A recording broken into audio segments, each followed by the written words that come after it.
Today, on how it's made. Accordions.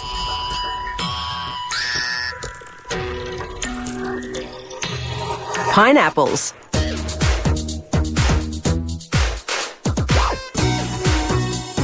And artificial joints.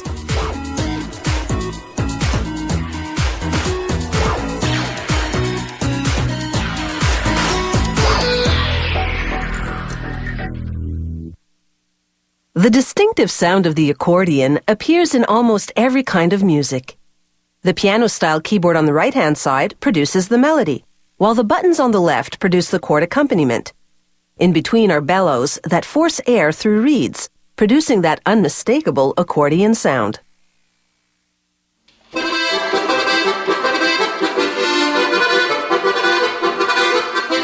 The accordion is a beautiful and complex instrument. It contains up to 10 sets of steel reeds with different pitches. Each reed set goes into a wooden block. Under every section is an opening called a tone hole. The bellows drives air through it, vibrating a reed above to produce a musical note. These leather and plastic pads cover the slots on the accordion's aluminum reed plates. Each plate holds 2 reeds. Both reeds produce the same note, one when you push the bellows, the other when you pull. They now apply a special wax to secure the reeds to the block. If they used glue, they wouldn't be able to remove the plate should a reed ever need repair. Each reed plate corresponds to a specific note or chord. To assemble the keyboard, they begin with a lever made of fiberglass reinforced plastic. It has a wooden core to give the key sufficient weight. A long metal lever goes into the top. When the musician presses a key, its mechanism unblocks the corresponding tone hole, allowing air to flow inside and vibrate one of the plate's 2 reeds. Next, they drive in the steel axle on which the keys pivot.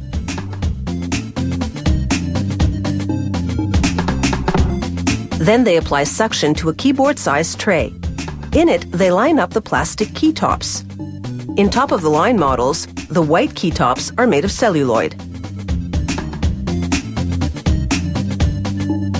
With the suction holding the keys down, it's just a matter of flipping the tray and clamping it onto the keyboard frame. The tops adhere to the levers, which have since received a coat of glue. After about an hour, the glue is dry. They cut the suction, and the keyboard is finger-ready. Meanwhile, the reed blocks are in the hands of a tuning specialist, who pumps air with a foot pedal to vibrate the reeds one at a time. He compares each note to a reference tone from a tuning apparatus and files the reed gradually until their pitches match. Now for the button keyboard. Starting with the valves, they install a wooden pallet over each tone hole. To that, they glue a steel lever. Then to that, they connect a brass rake. When the rake moves, it pulls the lever, which opens the valve, unblocking the tone hole. Air enters and vibrates the reed, producing the note.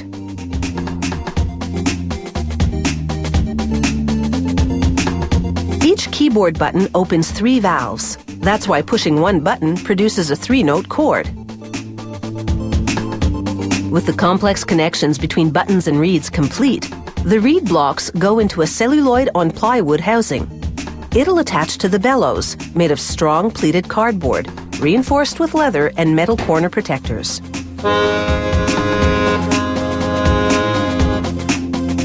But before permanently attaching the bellows, all the reeds have to undergo a final and very extensive tuning adjustment.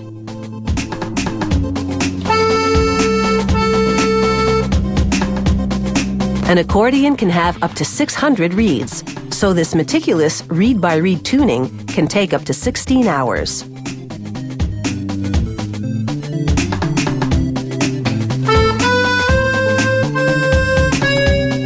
They now pin the bellows' wood-framed ends to the treble and bass housings. Then they cap each housing with a cloth-covered grill to keep out dust. After polishing the accordion to a high-gloss finish, it's time for a musical road test in white gloves. There's no sense in leaving fingerprints on that exquisitely polished surface. With the test checklist complete, the inspector signs off on it. You can't say this job's all work and no play.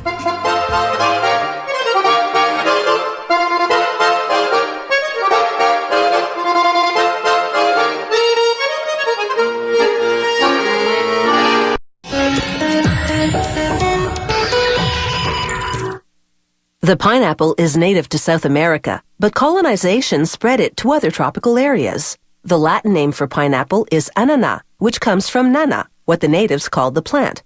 The English word pineapple came from the European explorers who thought that this strange but delicious fruit looked like a giant pine cone. Pineapples need temperatures between 23 and 30 degrees Celsius and full sun. It takes 7 months for the pineapple plant to produce a bunch of little reddish-purple flowers.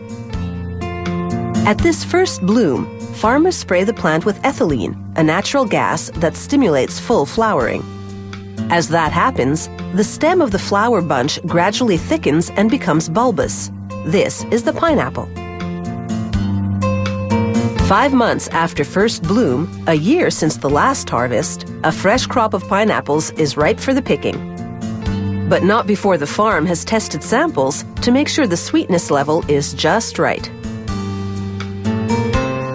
This is prickly business, so the workers have to wear gloves, long sleeves, safety glasses, and rubber boots. The pineapples travel from the field to the factory upside down. That way, the crown of leaves bears the weight of the fruit during the bumpy ride. Upon arrival at the factory, the pineapples go through a 10-step cleaning in chlorinated water. This washes away insects and frog eggs. Frogs like to lay their eggs in pineapple crowns. A final rinse with clean water removes any chlorine residue. Now workers classify the pineapples and cut off misshapen crowns. A first-class pineapple has a straight crown and no more than 3 damaged eyes, those diamond shapes on the peel. If a pineapple passes the first-class test, it's fit for export. Second class sells on the domestic market. Third becomes dried fruit, and fourth, juice. At the drying plant for third-class pineapples, workers first chop off the crown and then about 5 centimeters from the bottom end. With a coring machine, they remove the pineapple's hard center, called the heart.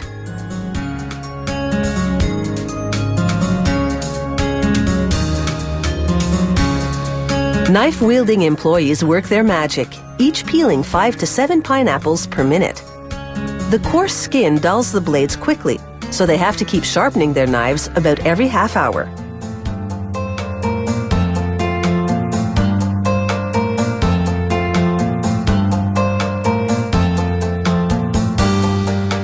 The peeled pineapples then move on to a slicing machine, which produces slices about 2 centimeters thick. The average pineapple yields about 7 slices.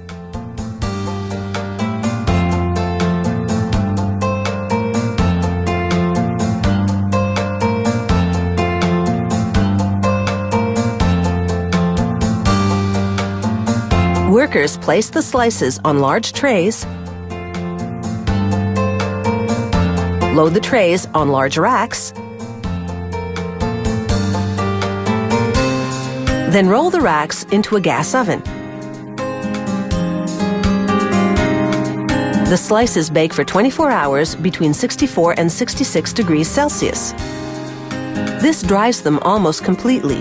When they come out of the oven, their moisture level is 6%, just enough to ensure the slices are chewy.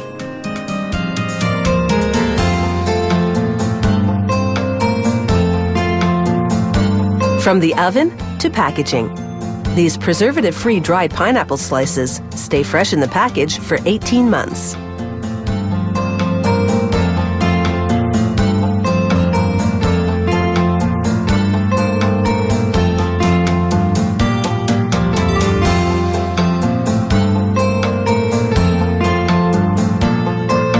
Now back to the pineapple factory.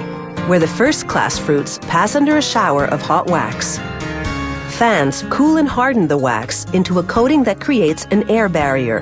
This slows the ripening process, ensuring the pineapples don't over-ripen by the time they arrive at their export destination. Last stop is the packaging and labeling department. Workers box pineapples with and without crowns separately. Those with crowns are for export. The crownless ones go to a canning factory to be sliced, diced, or crushed. From the fields to your table, pineapples are the fruit of many people's labors.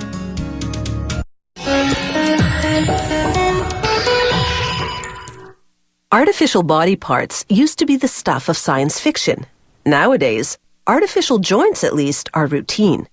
An artificial joint is a prosthesis that surgeons insert to replace diseased or worn-out bone and cartilage. In nearly all cases, an artificial joint relieves pain and improves the range of motion.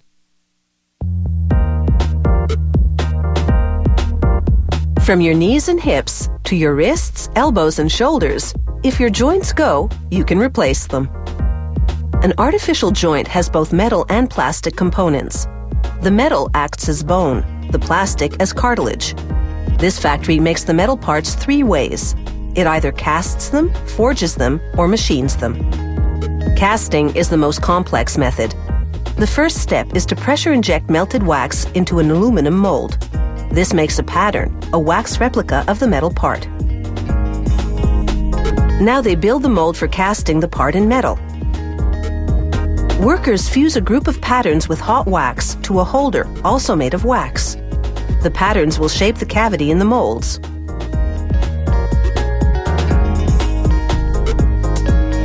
They submerge the patterns in a thick liquid ceramic, which soon hardens into a fragile shell around the wax.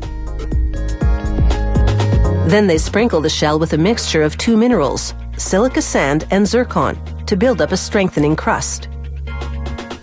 The shells now go into a furnace for about 2 hours.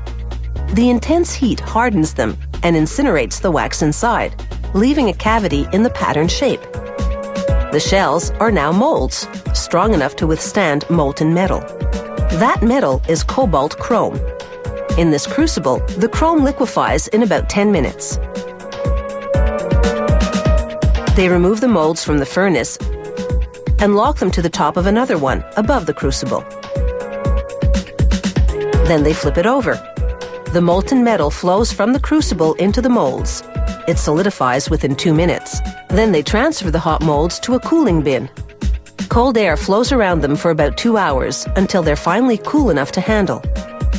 Then workers mount each tree on an automated machine that works like a jackhammer. Each mold disintegrates, freeing the cast metal part inside.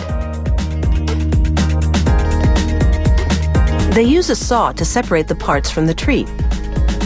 Then a grinding belt to remove any unnecessary metal that hardened in the channels.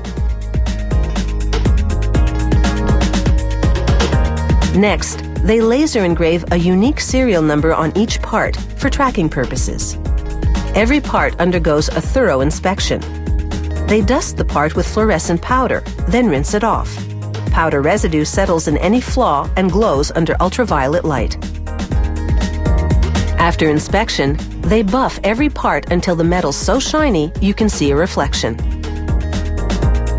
Another method for making metal parts is forging.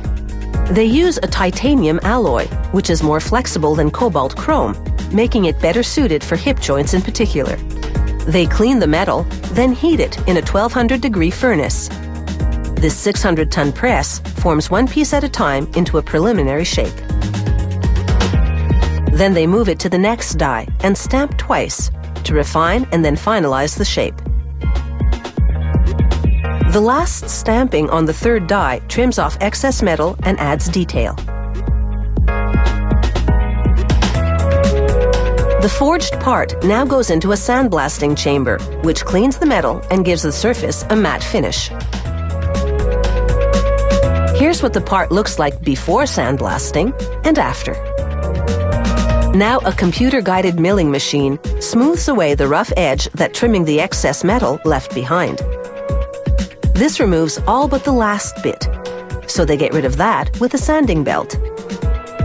But sanding leaves metal residue behind. So the parts now go for a bath in a water-based citric solution. The metal surface has to be perfectly clean in order to stamp on the serial number in ink. Quite a difference before cleaning and after.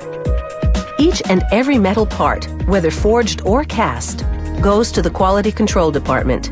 There, using digital calipers, an inspector checks all the dimensions, then examines the part under a magnifying glass.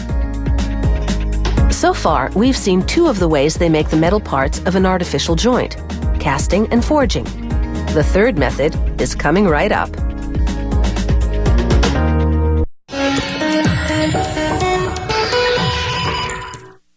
The metal portion of an artificial joint plays the role of bone, while the plastic portion mimics cartilage. However, the plastic isn't your run-of-the-mill plastic. It's medical-grade polyethylene, meaning it's formulated to be lightweight but also extremely durable, so that it withstands years of wear and tear within the body. The type of metal they use to make the bone portion of an artificial joint depends on how flexible that joint has to be. A knee joint requires less elasticity, so they mold it out of cobalt chrome. A hip joint, on the other hand, needs to be more bendable, so for that they use titanium. They either forge the shape in a press or mount the titanium block on a computer-guided mill. Under a steady shower of lubricant, the mill's 20-odd machining tools carve the block from all angles. After a primary rough machining, the mill's precision tools finalize the shape. From start to finish, machining just one part takes about half an hour. Now a robot takes over. It runs the part against a series of sanding belts, their grits progressing from rough to fine. This removes marks the machining tools left on the metal and polishes the surface to a mirror finish.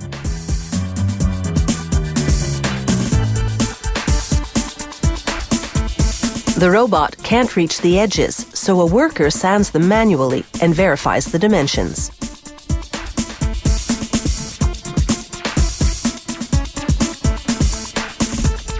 Then the parts go for a thorough cleaning.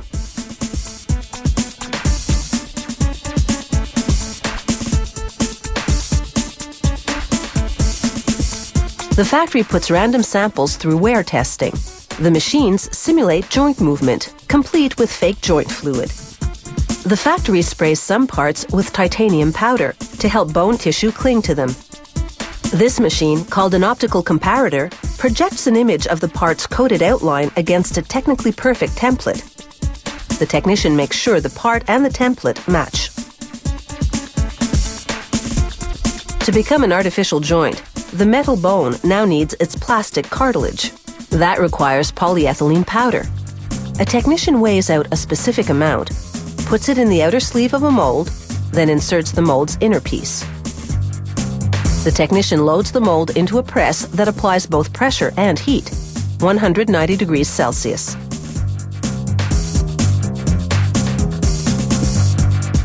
The powder gets squeezed between the mold's two parts and turns into solid plastic.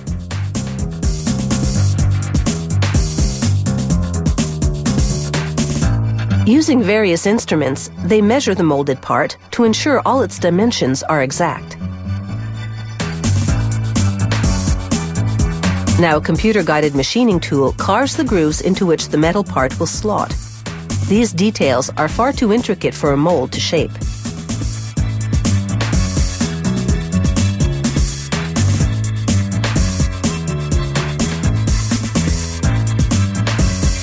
Then some final measurements to make sure the finished part adheres to the engineering specifications.